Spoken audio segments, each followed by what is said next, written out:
Hello viewers, in this lecture I shall explain assignment of Mulliken symbols for irreducible representations after constructing any character table. Let us take a view of important conventions to designate Mulliken symbols. All one-dimensional irreducible representations are designated as A or B. For this, you have to check character of the identity operation. If character under identity operation is 1, then it will be A or B. Then you have to check character under principal rotational axis, that means the highest fold rotational axis. If it is symmetric, then designate A. If it is antisymmetric, then designate B. By symmetric, we mean that the character under Cn, that is principal rotational axis, is +1. By antisymmetric, we mean that the character under Cn is -1. Thus, for singly degenerate or one-dimensional representations, A or B is designated according to the character under Cn. All two-dimensional representations are given the symbol E. Please don't confuse it with the symmetry element identity E. Triply degenerate or three-dimensional representations are designated T. None of the two irreducible representations in any character table can have all the characters same. Thus, the Mulliken symbols for each irreducible representation in a character table is unique and distinct from others. Subscript 1 or 2 is added as if the representation is symmetric with respect to secondary axis C2, then the subscript is 1. So you need to check character under secondary axis C2. If it is +1, then add 1 in the subscript. Conversely, if the representation is antisymmetric with respect to secondary axis C2, then the subscript is 2. That means if the character under secondary axis C2 is -1, then add 2 in the subscript. Keep an important thing in mind that if secondary C2 axis is not a class of a particular character table, as in the case of C2V point group, then the character under vertical mirror plane has to be checked. In the similar manner, subscript 1 is to be assigned if sigma V has +1 character and subscript 2 is to be assigned if sigma V has -1. Next, we have to check character under the symmetry element I, that is center of symmetry. If an irreducible representation is symmetric with respect to inversion, then subscript G is used. If the irreducible representation is antisymmetric with respect to inversion, then subscript U is used. Further, the irreducible representation is checked for its character under horizontal plane of symmetry sigma H. If this representation is symmetric with respect to sigma H, then a superscript prime is used. If a representation is antisymmetric with respect to sigma H, then a superscript double prime is used. If both I and sigma H are present, then the irreducible representations are labeled G or U. Further, for your practical understanding according to the curriculum, I shall explain these conventions taking examples of 5 character tables C2V, C3V, D4H, TD and OH. There are certain but not single rules for designation of the subscripts and superscripts in three-dimensional and higher dimensional representations. For assignments to linear symmetry point groups, separate lecture will be there. Now, first is the description of the assigned Mulliken symbols in C2V point group.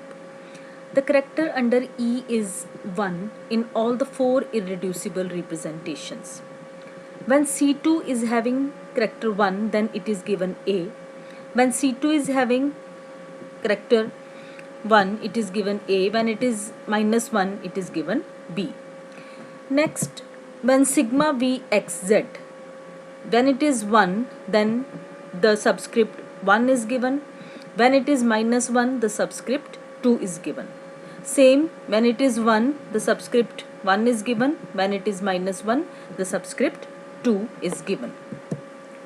You can call it as the first irreducible representation with Mulliken symbol A1. It is singly degenerate or one-dimensional. It is symmetric with respect to principal rotational axis, and it is symmetric with respect to the vertical plane of symmetry. In the similar manner, you can try to describe the other three Mulliken symbols A2, B1 and B2 in this complete character table of C2V point group. Next is C3V point group. The first two representations are unidimensional and symmetric with respect to C3 axis of rotation. Thus both are given symbol A. Then first representation becomes A1 being symmetric with respect to the vertical mirror plane of symmetry, and second becomes A2 being anti-symmetric with respect to vertical mirror plane of symmetry.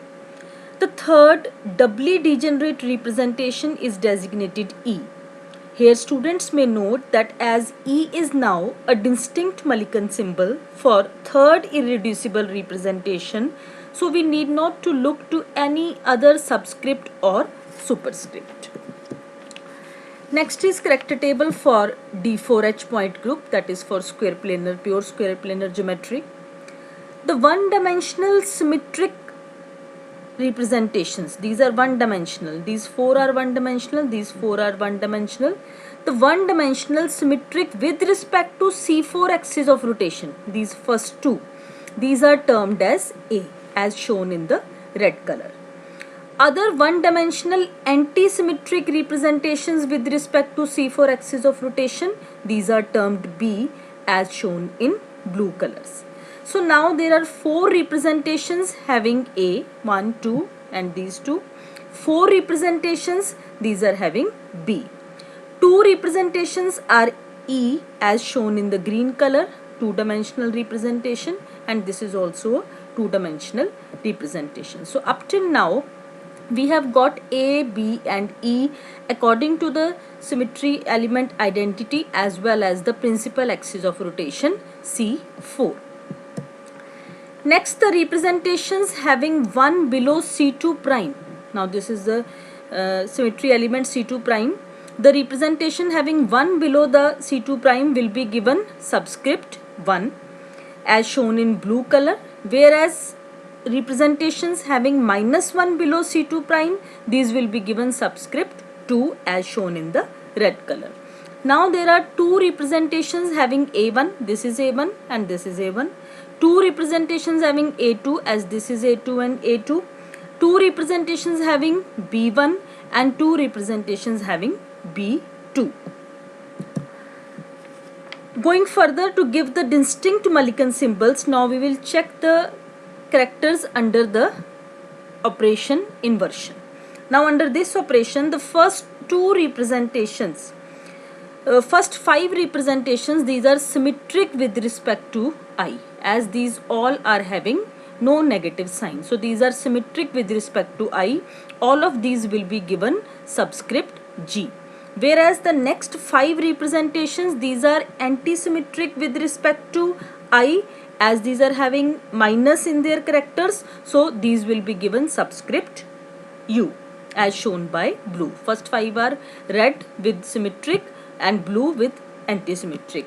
Now all the 10 representations have unique Mulliken symbols A1G, A2G, B1G, B2G. These are all are unique as shown in the complete character table of D4H point group. Next is the character table for OH point group. One-dimensional representation are all symmetric with respect to C3 axis of rotation.